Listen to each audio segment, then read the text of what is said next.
Bridges ya llegó. Tus puentes de oportunidades. Bridges ya llegó. By Martha Reyna Connects.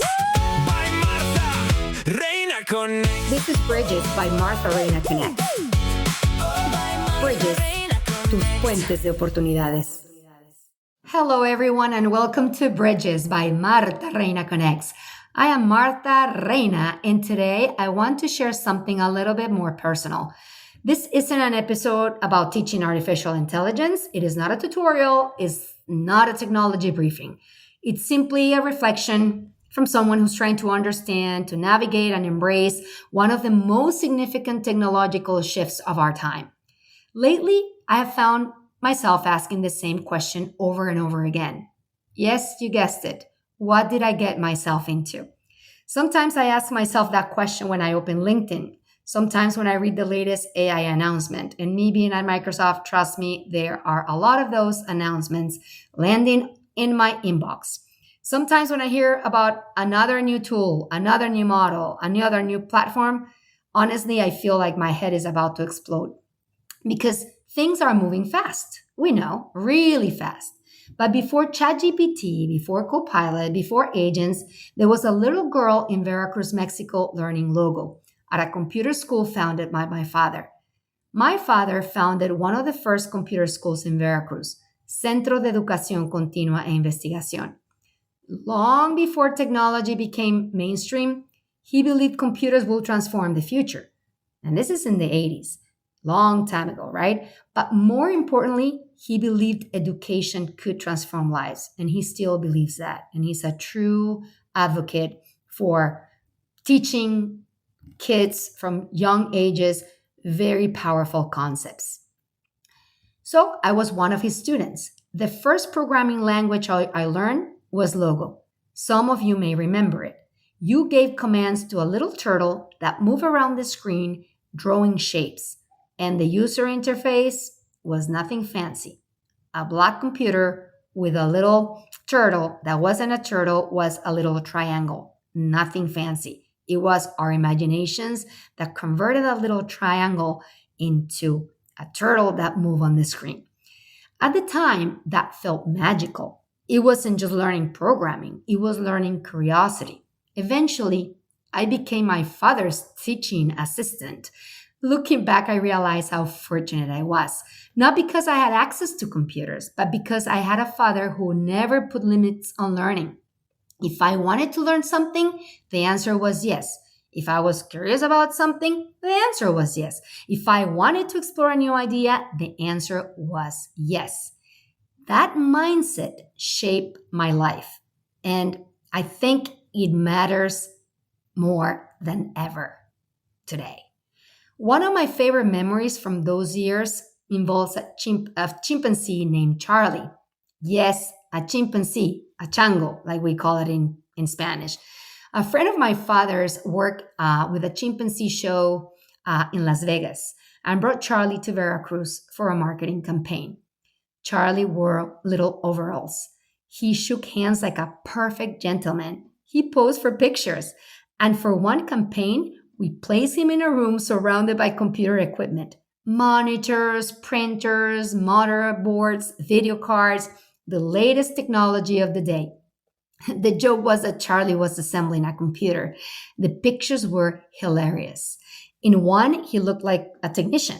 In another one, he looked like he was the CEO of a company sitting behind the desk with his legs crossed. That was actually my father's desk.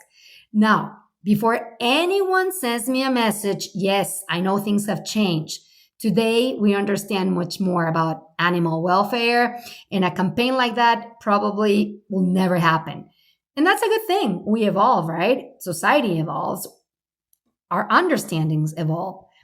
So what I remember most is that Charlie was loved. He got hugs, he got kisses, he got more snacks than any chimpanzee could ever need. And from what I could tell, Charlie had a fantastic day. Looking back, there's something interesting about that story. Technology felt intimidating back then too. People were nervous about computers. They didn't know how they worked. They weren't sure how they would change their lives. And today, If we think about it, many people, and you can count me on that, feel exactly the same way about artificial intelligence. The technology changes, human nature doesn't. What's different this time is the speed.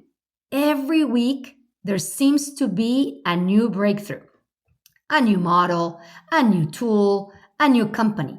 At Microsoft alone, there are at least a dozen of copilots designed for different purposes. And that was last time I checked like a month ago. So it's probably in, I don't know, over 100 now.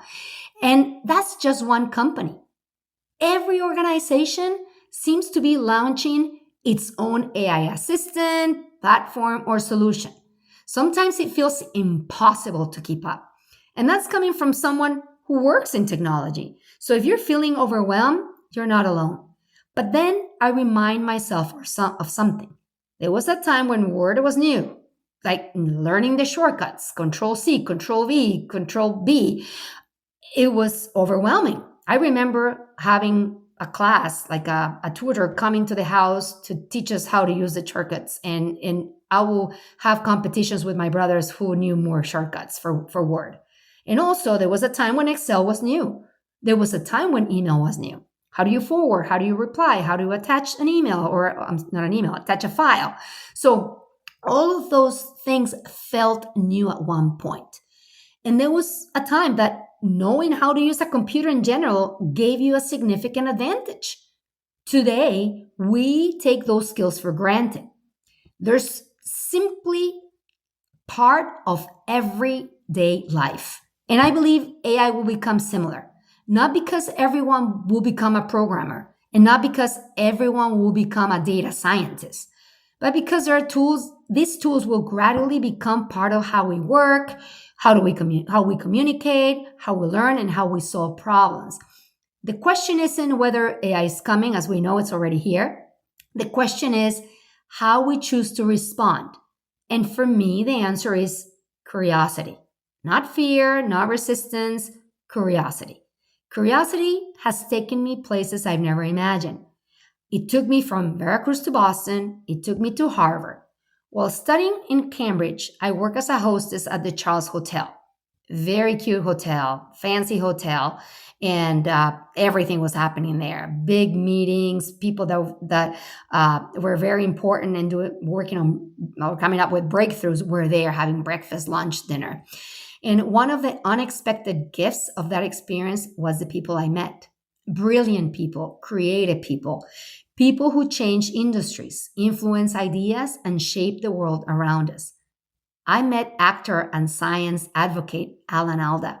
I was organizing the menus, being the hostess. He came to me, table for two, please. And I was like, oh my God, this is Alan Alda. So I walked him to the table and we had like a very quick conversation. I said I was a fan of MASH and everything he's worked on. Another day at the gym, guess who asked me or came up to me and asked me where the restroom was? Natalie Portman. And I was like, oh my God, I just told Natalie Portman where to go for the ladies' room. So not exactly a technology story, but definitely a fun one. I mean, one of the highlights. And I had the opportunity to meet Edward Fredkin as well. For those of you who may not know him, Fredkin was a computer scientist, AI pioneer, MIT professor, and one of the early visionaries who believed information and computation were fundamental to understanding the universe. At the time, I didn't fully appreciate the significance of those conversations, but today I do, because they all reinforce the same lesson. The most interesting people are curious people. They ask questions. They explore, they challenge assumptions, they continue learning. And that's what I hope to do. Not become an AI expert or an expert in every AI tool, not have all the answers, just continue learning, continue asking questions, and continue exploring. Because I don't believe the future belongs to the people who know everything. I believe it belongs to the people who never stop learning. And maybe that's the bridge I want to leave you with today. As AI continues to evolve, don't focus on learning every tool. you're not going to be able to keep up, right? And you're going to feel overwhelmed and frustrated. So don't worry about mastering everything. Focus on staying curious. Focus on asking better questions and remaining open to learning. Because that's what carried me from a classroom in Veracruz learning logo to where I am today. And I have a feeling it's what will carry all of us, to the next, to whatever comes next. So let's think about that. Let's be open. So thank you for joining me on Bridges today. And until next time, keep learning, keep connecting, and keep building bridges between people, ideas, and opportunities. I have an amazing guest this Friday, and please stay tuned for the next episode. That's going to be our next and new episode with a guest. Thank you, and hasta la vista, baby.